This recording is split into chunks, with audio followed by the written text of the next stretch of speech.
আমি যতদিন আছি দেশের অনিষ্টকর কোনো কাজ হবে না, বললেন প্রধান উপদেষ্টা।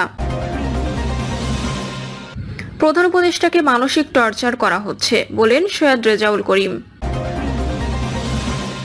বিএনপি কখনো স্বৈরাচার হয়ে ওঠেনি, বলছেন ডক্টর মঈন খান। দুই উপদেষ্টাকে পদত্যাগের দিকে নিয়ে যাওয়ার জন্য সরকারকে বলেছি, বলছেন নূর।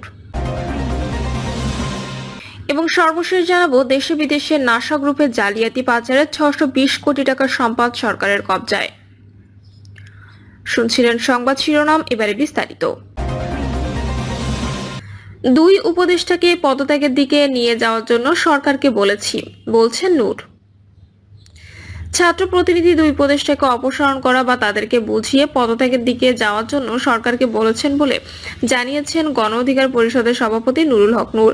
নুরুল হক নূর বলেন, আমরা প্রধান উপদেষ্টাকে বলেছি, যেসব উপদেষ্টা নিয়োগ নিয়ে বিতর্ক রয়েছে, বিশেষ করে ছাত্র আন্দোলনের পটভূমি থেকে আসা যেসব উপদেষ্টার বিরুদ্ধে কোনো রাজনৈতিক দলের সঙ্গে যুক্ত থাকার অভিযোগ উঠেছে, তাদের উপদেষ্টা পরিষদ থেকে সরিয়ে দিলে সরকারের ভাবমূর্তি রক্ষা পাবে। গণ অধিকার পরিষদের সভাপতি বলেন, একটি মহল সামরিক বাহিনী সহ প্রশাসনকে সরকারের মুখোমুখি দাঁড় করিয়ে দেওয়ার চেষ্টা করছে। আমরা উপদেষ্টাকে বলেছি, আপনি সামরিক বাহিনী সহ প্রশাসনকে আস্থায় নিয়ে কাজ করবেন।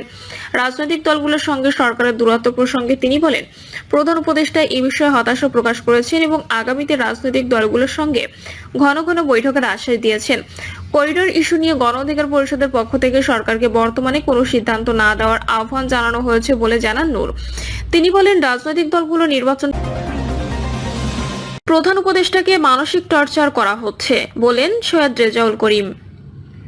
ইসলামী আন্দোলন বাংলাদেশের আমির সৈয়দ রেজাউল করিম বলেন, প্রধান উপদেষ্টাকে কাজ করতে দেওয়া হচ্ছে না, মানসিক টর্চার করা হচ্ছে, এটা আমরা অনুভব করছি।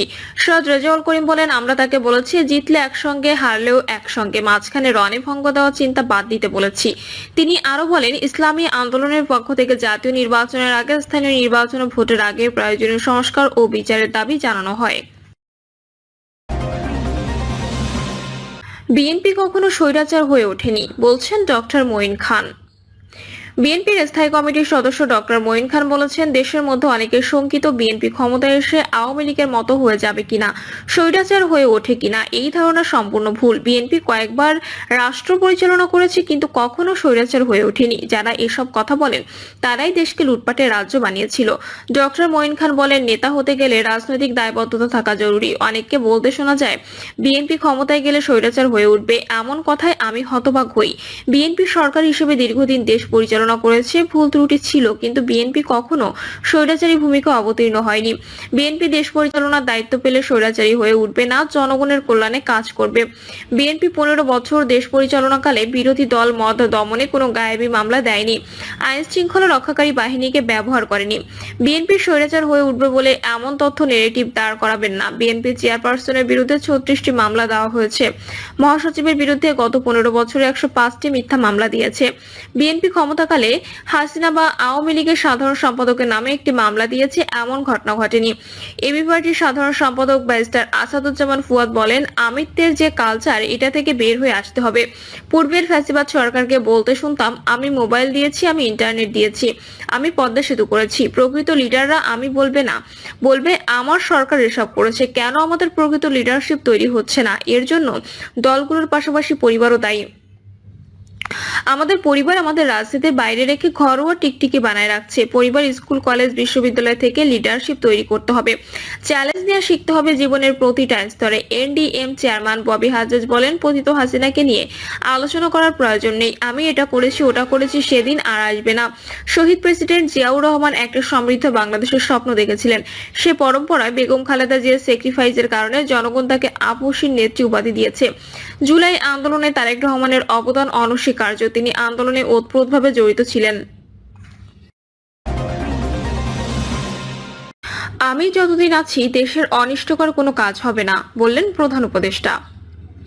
প্রধান উপদেষ্টা ডক্টর মোহাম্মদ ইউনূস বলেছেন, আমি যতদিন আছি দেশের অনিষ্ট হবে এমন কোনো কাজ হবে না, নিশ্চিত থাকেন। প্রেস সচিব জানান, প্রধান উপদেষ্টা বলেছেন, আমরা বড় যুদ্ধাবস্থার ভিতরে আছি। আওয়ামী লীগের কার্যক্রম নিষিদ্ধ হওয়ার পরে ডিস্টাবিলাইজ করার জন্য যত রকম ভাবে পারে চেষ্টা চলছে। এটা থেকে আমাদের রক্ষা পেতে হবে, বিভাজন থেকে আমাদের উদ্ধার পেতে হবে, ঐক্যমত্য থাকতে হবে। আত্মমর্যাদাপূর্ণ জাতি হিসেবে আমরা যতটুকু দাঁড়াতে পেরেছি, এটা যেন সামনের দিকে এগিয়ে যায়। তিনি বলেন, সবাই একসঙ্গে বসার সাহস পেলাম। সুষ্ঠু নির্বাচন করতে না পারলে আমি অপরাধী অনুভব করব। প্রধান উপদেষ্টা বলেন, অভ্যুত্থানের কারণে মহা সুযোগ পেয়েছি ধ্বংস হয়ে যাওয়া দেশকে টেনে তোলার।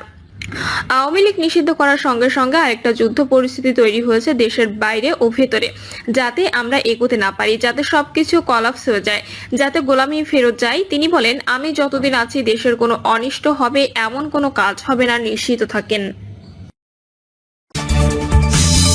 প্রধান উপদেষ্টাকে মানসিক টর্চার করা হচ্ছে বলেন সৈয়দ রেজাউল করিম। ইসলামী আন্দোলন বাংলাদেশের আমির সৈয়দ রেজাউল করিম বলেন, প্রধান উপদেষ্টাকে কাজ করতে দেওয়া হচ্ছে না। দেশ বিদেশে নাসা গ্রুপের জালিয়াতি বাজারে 620 কোটি টাকার সম্পদ সরকারের কবজায়। ক্ষমতাচ্যুত আওয়ামী লীগ সরকারের ঘনিষ্ঠ ব্যবসায়ী নাসা গ্রুপের কর্ণধার নজরুল ইসলাম মজুমদার 3 পদ্ধতিতে দেশ থেকে টাকা পাচার করেছে। পদ্ধতিগুলো হলো আমদানি, রপ্তানি, বাণিজ্য ও হুন্ডি। পাচার করা টাকায় তিনি বিদেশে বিপুল সম্পদ করেছেন। এছাড়া বিদেশে 18টি শেল কোম্পানি গঠন করে সেখানে বিনিয়োগ দেখিয়েছেন, করেছেন মুনাফা, কিন্তু লাভের অর্থ দেশে আনেননি। এগুলোকে পাচার হিসেবে শনাক্ত করা হয়েছে। পাচার করা অর্থে বিদেশে গড়া সম্পদের মধ্যে 3 দেশে 8টি সম্পদ শনাক্ত করে এগুলো উদ্ধারে আইনি পদক্ষেপ নেওয়া হয়েছে, যার বাজার মূল্য প্রায় 620 কোটি টাকা। এসব সম্পদ আইনি প্রক্রিয়ার মাধ্যমে সরকারের কবজায় নেওয়া হয়েছে। পাচারের আরো সম্পদের সন্ধানে তদন্ত চলছে। তদন্ত সংশ্লিষ্ট সংস্থাগুলোর প্রতিবেদন থেকে এসব তথ্য পাওয়া গেছে। সূত্র জানায়, নজরুল ইসলাম মজুমদারের মালিকানাধীন এক্সিম ব্যাংকের বিদেশে 2টি এক্সচেঞ্জ হাউস রয়েছে। এগুলোর মাধ্যমে রেমিটান্স আহরণের নামেও জালিয়াতি করে টাকা পাচার করেছেন। এ বিষয়টি খতিয়ে দেখা হচ্ছে। নাসা গ্রুপের টাকা পাচারের বিষয়ে কেন্দ্রীয় ব্যাংক ও বাংলাদেশ আর্থিক গোয়েন্দা ইউনিট আন্তর্জাতিক সংস্থাগুলো তদন্ত করছে। গ্রুপের বিভিন্ন প্রতিষ্ঠানের নামে আরো জালিয়াতি তথ্য পাওয়া যাচ্ছে। এখন গ্রুপে জালিয়াতির উপর দুর্নীতি দমন কমিশন, জাতীয় রাজস্ব বোর্ড ও সিআইডি পৃথকভাবে তদন্ত করছে। প্রতিবেদন থেকে পাওয়া তথ্যে দেখা যায়, নাসা গ্রুপের জালিয়াতি করা অর্থে গড়া সম্পদের মধ্যে এখনো পর্যন্ত সরকারের কবজায় নেওয়া হয়েছে মোট 6,951 কোটি টাকার সম্পদ। এর মধ্যে দেশে থাকা সম্পদ রয়েছে 6,341 কোটি টাকার এবং বিদেশে রয়েছে 620 কোটি টাকার সম্পদ। এই সম্পদের মূল্য আগে থেকে 670 কোটি টাকা। আন্তর্জাতিক বাজারে ডলারের দাম কমায় সম্পদের মূল্য কিছুটা কমেছে। বিদেশে নাসা গ্রুপের ওইসব সম্পদের বিষয়ে সংশ্লিষ্ট দেশগুলোর মানি লন্ডারিং কর্তৃপক্ষের সঙ্গে যোগাযোগ করা হচ্ছে। ওইসব সম্পদের হস্তান্তর ও বিক্রির উপর নিষেধাজ্ঞা দেওয়া হয়েছে। ব্যাংক থেকে টাকা তোলা বা হস্তান্তরে নিষেধাজ্ঞা রয়েছে। এছাড়া শনাক্ত করা 3 দেশের সম্পদের বিষয়ে 2টি মামলা দায়ের করা হয়েছে। এগুলোর মাধ্যমে আদালত থেকে সম্পদ জব্দ করার আদেশ দেওয়া হয়েছে। মামলার রায়ের ওইসব কপি সংশ্লিষ্ট দেশের মানি লন্ডারিং কর্তৃপক্ষের কাছে পাঠানো হচ্ছে, যাতে পাচারকারী ওইসব সম্পদ বিক্রি বা স্থানান্তর করতে না পারে। তবে সম্পদ এখনো পাচারকারী ব্যবহার করছেন। এখন সরকার সংশ্লিষ্ট দেশগুলোর সঙ্গে মিউচুয়াল লিগ্যাল অ্যাসিস্ট্যান্স রিকোয়েস্ট বা MLAR পাঠানোর পদক্ষেপ নিয়েছে। 3টি দেশে 3টি MLAR পাঠানো হবে। এগুলোর খসড়া ইতিমধ্যে তৈরি করা হয়েছে। এর মাধ্যমে যুক্তরাজ্য, আইল অব ম্যান ও জার্সির সঙ্গে চুক্তি হবে। এর আওতায় আরো তথ্য সংগ্রহ করা হবে। এছাড়া দেশের আদালতে যেসব মামলা হয়েছে সেগুলো রায় হলে তা ওই সব দেশে পাঠিয়ে সেখানে সম্পদ উদ্ধারের মামলা করতে হবে। ওই মামলায় রায় বাংলাদেশের পক্ষে থেকেই কেবল সম্পদের অর্থ ফেরত আনা সম্ভব হবে। প্রিয় দর্শক, এই ছিল এখনকার সর্বশেষ সংবাদ। আপডেট সব সংবাদ পেতে চ্যানেলটি সাবস্ক্রাইব করে বেল আইকনটি ক্লিক করে রাখুন।